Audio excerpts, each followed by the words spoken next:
When do full preterists say that the Messianic age begins? Does it What begin text? in 80, 70, or before Well, that? what text are you alluding to? Well, when do you say that the Messianic age begins? Because according to Matthew 24, you would say that it begins at the second coming, right? Well, Arnton Goodchurch has this uh, definition of age. He actually includes the covenant headship of Moses as well as the age of Jesus. So I would say when Jesus says, "Heaven and earth shall pass away," uh, you're basically tying the end of, in my opinion, the law. And in Matthew 24, he ties heaven and earth passing away, my words will remain. Notice he ties it in my opinion, with the destruction of the temple. So I would say that the age of Moses, and one thing with Martin, and I'm addressing your question, but Sure. there's no escaping the the time statements in the New Testament. In other words, Acts 17, Acts 24, he's about to come in judgment, right? Mhm. Hebrews 1, in these last days, Acts 2 in these last days, First Corinthians, I think 9 or 10. And so I believe that in this grammar meant grammar, and they were in the last days of something. Now, I would tie it. Martin talks about Daniel, and I agree. But Daniel's 70 weeks is coming to an end when the city and the sanctuary is destroyed. So that's why, in my opinion, those three questions are being asked. When is the sign of your coming? Which I already talked about, the Septuagint, where the Messiah is cut off, and he'll participate in that with the prince to come, which I see as Vespasian and Titus, and the end of the age. So if the end of the age, Daniel constantly talks about the end, right? But the end of what? To me, it's the end of the Mosaic temple cultus. And the reason is because in Daniel 7, right?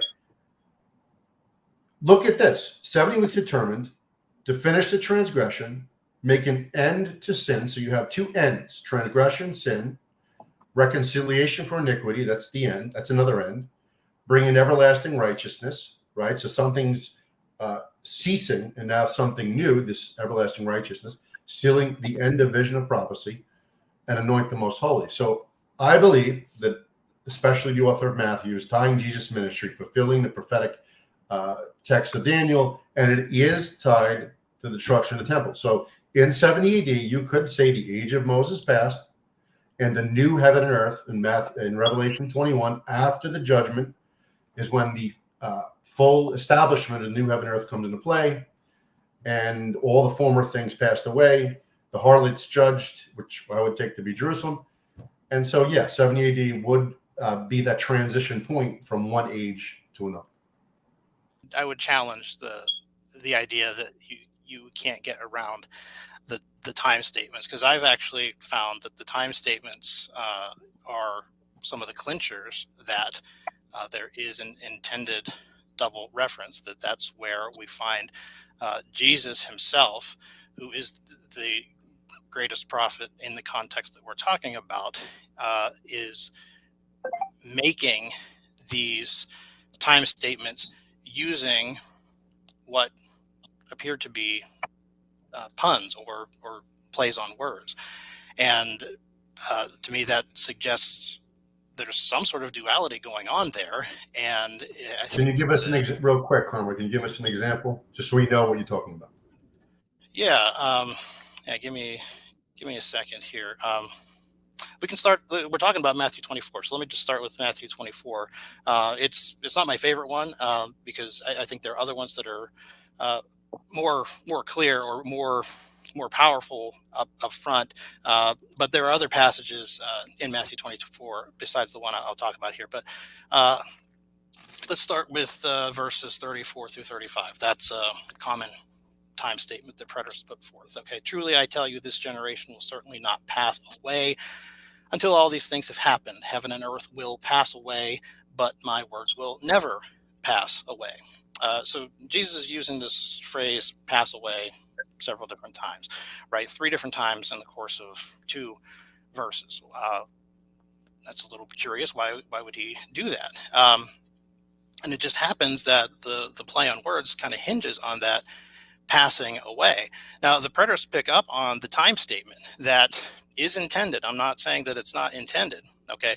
And that time statement hinges on this idea of passing away being just a gradual passing away of a generation over the course of time, right? But there's another way you can understand this passing away. If we look at verse 35, where it says, "Heaven and earth will pass away, but my words will never pass away."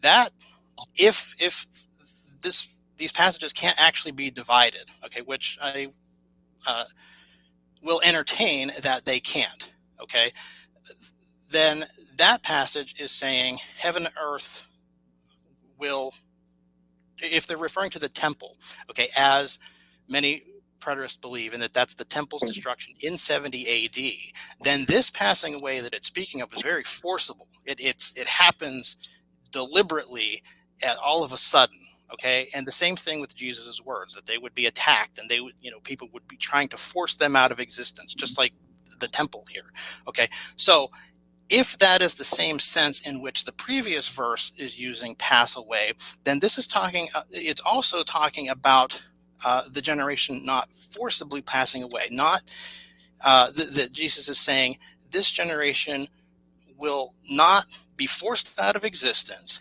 until all these things happen, saying that his coming is essential for that to happen, that will not happen until he comes. So from that perspective, it's not a time statement at all. It's a statement about the necessity of Christ's coming. So I'm saying it's both, okay, that Jesus intended this to be a play on words, or a pun, or as the scholars like to call it, paronomasia. Okay, so that's one example I would give you. There's another example. It's not a time statement, but it is a. Can we deal with that just for a second, Cormac? Yeah, go ahead. The first one. And please, I don't want to hog the platform, but in just a quick response, the reality is there is a context. Would we all agree that the context is found within the first few verses? If you do a comparative of Luke, Mark, and Matthew, we all know that Mark, I don't think, has any questions. Luke has maybe one, but it's all geared about the destruction of the temple. There's no denying that. And so you talked about the generation. And well, I would say first, the Greek geneia, whenever it's used in the Gospels, is always relative to the generation to whom they're speaking in that first century. What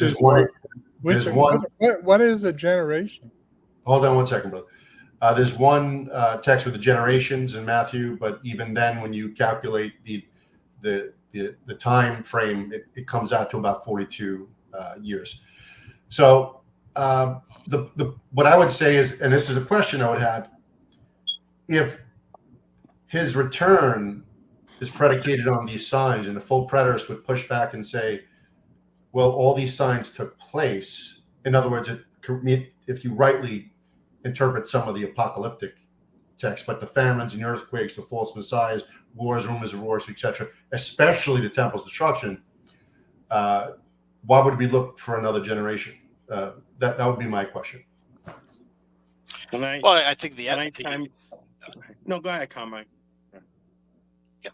I think the response to that would be that there is a context, and the overall cultural context places a great deal of emphasis historically on plays on words. Okay, there are hundreds of examples of plays on words in the Old Testament. So as far as audience relevance goes, this audience probably should have been expecting Jesus, the greatest prophet of all, might employ some plays on words. Okay. Now, getting to the actual context, within the text here, you're talking about geneia, right? Well, geneia itself actually is one of the places where there is a significant play on words. In Matthew 23, verses 15, 33, and 36, there is a play on words between the term for the Greek geneia Gehenna and Genema. Look at those words in the Greek. The similarities are striking, particularly between Genea and Gehenna. And what Jesus is doing there is he's playing on the fact that this generation is wicked, and while they think that they are righteous, the righteous generation, that they are really sons of Gehenna. Okay, and he calls them a brood of vipers too, also playing off of this idea of Genea. Now, if you look at Genea too, even before we get to this context, right at the very beginning of Matthew and in the genealogy of Luke, and this kind of ties in with what you said about the approximate time frame of a generation being 42. What's interesting that Matthew actually he opens with 4 occurrences of the word Genea, and in the genealogy of Jesus, he happens to divide it, or there happen to be 42 generations there, and he divides them into 3 groups of 14 being the double of 7. Clearly, there's some eschatological significance to that, okay? And you can find the same sort of thing in Luke's genealogy of Jesus. And what's interesting, these are genealogies, which is rooted in the Greek word Genea, genealogy. That's what it's talking about, okay? So I think this, and that's getting a little far from this context, and I think I could deal with everything you said too about the events that did happen in 70 AD, and how could you apply those to another time period. I think that can be done. And you mentioned, you put an emphasis on the temple as being kind of maybe one of the most difficult things to work around, but I don't actually see that. I think that's actually quite easy to see as having a secondary fulfillment, and it doesn't require a physical temple either. So I said a lot. I don't want to like you said, hug the platform or anything. Give anybody a chance to respond to what I've said. Go ahead, guys. Can I say something? I think it's important to ask ourselves really on that whole issue of the generation. Obviously, if that generation has to do with age period, or whether with people talking about it as 40 years, let's say now, we want to think about it contemporary. I come to you today, I said, oh, this generation, am I just speaking to people who are in America? Or it also could be extended to people who are alive any part of the world at that time within a certain whatever period of age that they are. You get my point? So that my point is simply this. Whenever the word Genea is used, especially in the book of Matthew, notice Jesus consistently has a qualifier. Either will call them an adulterous generation, evil generation, and he connects it with the brood of vipers. In fact, in Mark chapter 8, verse 37 and 38, he says, an evil and adulterous generation, you are those who are ashamed of me and my words. And he said, whosoever is ashamed of me and my words, he is a part of what he calls an adulterous and perverse or evil generation. So the idea is Genea is essentially, as brother was talking about genealogy, it's about children who are born to someone. So you think about the genealogy of Adam, and you notice that they are all those who are in Adam's image. The idea is they share a common what? Identity. So they are children of a particular father. That's why let me ask you a question, Matt Martin. Yes. Let me ask you a question, because we're going way too deep. Let's keep it kind of narrow focus here, because I would just say, listen, if Jesus says all those things are going to happen in I believe the generation whom he's speaking, if you don't want to say that, what you'd have to say is that, in my opinion, that the Greek has to render the word generation in a plural. In other words, I tell you this generation, well, it's really multiple generations, because we know that the temple is destroyed in 70 AD. So we know that we know the generation to whom that's tied to. But if you want to say, well, some of the other questions are tied to other generations, Now you're kind of making a plural, but it's not. So what I'm trying to say is simply this, right? Because if you say this generation, and clearly it's not everyone in that generation who died, but rather it was people who were resisting Jesus Christ in When his was the temple ministry. destroyed, Martin? Because we're going off on a tangent. We all know it's AD 70. So right? why wouldn't that be the generation Jesus was alluding to? So notice, quick question. When I notice what I just told you, when I come to you and say this generation in our context today, it would include you, it would include me, and it will include anyone who is alive at this present period, wherever they are. Okay, so that what I'm getting at is this: the word has another limiting piece of information to it. When Jesus says this generation, he wasn't talking about people who will live and die within a certain period, but rather a character of a people. Because obviously, for instance, Matthew 16, 27 and 28, it shows that there were some standing who did not die. Obviously, they belong to that generation, but they did not die in AD 70, right? So what I'm saying is the qualifier of this generation has to do with people who were resisting Jesus. Now, when you go to Mark chapter 8, 37, 39, Jesus said, it is when he comes with his holy angels that all these will be destroyed. And that is also what Matthew 16, 27 says is the judgment with a reward for whoever, according to their works. And we see Matthew 25, 31 to 46, that this coming with the holy angels is the judgment of all the nations. So what does that lead me to say? It leads me to say this: those in Jesus' time who resisted him, they are the same kind as those who are the second coming of Jesus, because they too are resisting the gospel. Because today, those who resist the gospel, they are the same kind as those who are resisting Jesus in that time. It's the same gospel. They are also the brood of the serpent, just like those of Jesus' time. So the idea is this: what will happen to those at the end when he comes with the holy angels? Guess what? That is exactly what happened in AD 70 to those when Jesus came through the Roman army. And that's why the idea of this generation, it's not about people living with a particular period of time, but broader, it is about the characteristic of a particular kind of people as those who belong to the devil. That's the idea. They were the opposing ones of Jesus. Even Matthew 23. Why are Israel being killed? They killed the prophets. They killed Jesus. So that this generation, it's not, for instance, Philippians even says a crooked and perverse generation. This has got nothing to do with Jews. Martin, you read 2. Matthew 16.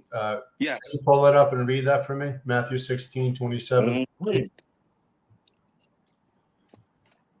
When Moses talks about this generation, was he talking about Jesus's generation, or was he talking about his own generation? You know? No, Jeff, restate the question, sir. When Moses is the one who first said this generation, right? So no, what are you Moses was referring, who was Moses referring to? Was he referring to a generation that would occur over 1,000 years later? You know? Yeah, I think the difference is, brother, is Jesus is saying certain things would take place in a particular generation, and the audience relevance, the second person pronouns. Where did he get that from? That was a prophecy by Moses, right? Go ahead. What prophecy are we talking about? But Moses was referring to the wicked people living in his time. Jesus was referring to the wicked people living in his time. Okay, but you're missing the point, brother. If I asked you a question, I said, if all those constituent elements were fulfilled, why would we look for another generation? In other words, you just made a prophecy, right? But Martin is right, though. It doesn't have. Was Caleb and Joshua, were they part of that wicked generation? No. The context is the destruction of the temple, brother. So everything, Well, that's everything is connected to that. when Moses brings it up, was Caleb and Joshua a part of that wicked generation? Moses said that this generation. So when Jesus does it, is he saying that his apostles are part of that wicked generation? Are All right, they so a part? the question is, why can't it be the generation of whom he's speaking to? Because So- what you're saying is it Are hasn't happened. the apostles the It's wicked going to happen part of sometime the in the wicked? future. Are the apostles? Are the apostles? As is Jesus himself a part of the wicked generation? If they are, then why weren't they destroyed? Got it. Thank you, It's Jeff. a type- Mark, go ahead and read that text, brother. The Greek is very clear. It's a type of people, not a race, like the dispensationalists Oh, that's say. kenos. Yeah, that's the Greek kenos. Yeah, that's ridiculous. But it is a kind of people. Guess what? The same word is used in Genesis, right, Martin? Because it's when you give birth to your own kind. Yeah. That's that same But they word. are your genea. Your genea is your Yeah. brood. It's your offspring, right? It means kind. Yeah, but you're saying it could be any generation. No. So and I'm saying is he's tying it as a framework, though, that you guys are ignoring. Michael, let me just say to you to be clear in what I'm saying. Sure. I am not. I've read Mark. I've read Luke, and it's very obvious in Mark and Luke. The same signs of the coming of the Lord are used in relationship to what? 80, 70. But notice what I said at the beginning. Matthew 24 expands the scope of the prophecy to something called the end of the age. And throughout the text, he shows there are universal elements involved. For instance, Matthew. Okay, so let's deal with that real quick. Excuse me, let me finish and I'll land here. I just want to be clear so you know my position. So what I'm saying is simply this.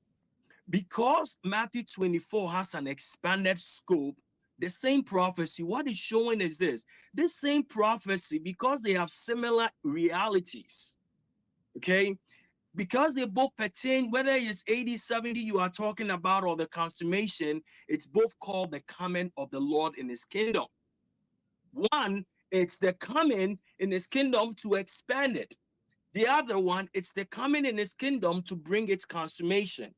But the end comes with the same realities: judgment, separation, judgment of the wicked, reward of the righteous, life, eternal life, right? All these ideas. So at the end of the day, what I'm saying to you, when he says this generation, he is saying that you would agree with me, like Jeff is saying, it's not everybody living in that generation who died, but rather it is a specific kind of people who died.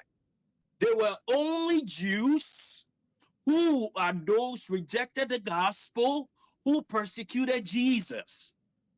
They are the ones who died in AD 70, of which the judgment pertained to. It did not pertain to everybody without, right? It was specific. So the idea is it has to do with the character of the people who are present. But this character of the people talking about, it's not just a character relating to them. It relates to people everywhere in the period when the gospel goes, who will what? Persecute and reject the gospel. As a result, for instance, when the Bible said the generation of the righteous, it's not a reference to people in a 40-year period, but rather it's a reference to all righteous people who have lived throughout time. They are the generation of the righteous, but they are the genea of the righteous. So my point is this: just as those who persecuted Jesus are this generation, referring to them as a people who hated Jesus and persecuted him, guess what? That reality will also occur again. And according to that reality, what? All these things in their fullness will be fulfilled. Yeah, exactly. You're yourself, but it's I just want you to know, so I'm not denying that the prophecy has relevance to people in AD 70. That's what I want you to know. I don't deny that. I don't deny it. I'm not a dispensationalist or a futurist. So you're talking about multiple fulfillments then. So yes, I am talking about what you're saying is yes. Why are you opposed to Why would a Christian not be opposed to that? Okay, hold on. First, so you're conceding then that these constituent elements and what Jesus predicted and that generation experienced that destruction of the temple, wars, rumors of war. So it's been fulfilled. You're acknowledging it was fulfilled. Yes, it had a localized fulfillment to them, but it did not. Let me give you an example. If you ever read Isaiah 13. So how many times is this going to be fulfilled? No. That's what I was on. Exactly. I'm glad you asked the question. And the text itself will tell us when we should expect well, tell us, show me in Matthew 24 this is going to happen all over again. So let me give you an example. Matthew 24, the coming of the Lord in Matthew 24, verses 28 to 32. Notice it is describing the coming when all those who pierce him will see him. Look at that. Let's look. Let me turn you to that. And I'll show you something there. Verse 30. And when a sign of the Son of Man will appear in the sky, then all the tribes of the earth will mourn, and they will see the Son of Man coming on the clouds in the sky with great power. And he will send forth his angels with a great trumpet, and will gather together his elect from the four winds, from one end of the sky to the other. Right? Notice the idea of him coming on the cloud, and the idea that those who are mourning are those who are the tribes of the earth. This is a reference to Zechariah chapter 12. But what is the context of Zechariah chapter 12? It is the coming of the Lord bringing judgment, not to Israel, brother. You know that. But it is the coming of the Lord bringing judgment to what? All the gathered nations who are against Israel. And that brings about the salvation of Israel.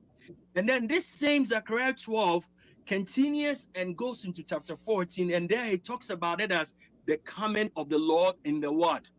Holy ones.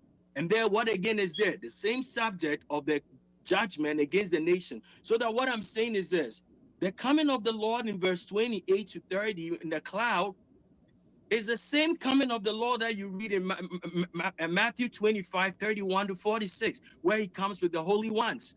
But who are the ones being judged? At the gathering of the holy ones, coming of the Lord with the holy one. The text clearly says all the nations, and it is also the separation judgment, right? On what basis are we going to relate this to Israel? The only way we can relate to this to Israel is if we say it is typological. That's the only way. But by saying that, we have affirmed that there is a fulfillment. That's what that means. So basically, you conceded to full preterism. You basically said it's been fulfilled. I don't have to accept what I said. Notice what I said. It has a typological fulfillment, meaning that's fine. You can say typological. Yeah. You basically give room. Hold on, Jeff. Hold on, bro. The fulfillment is not. I'm just saying, basically, you give room for the full preterist position.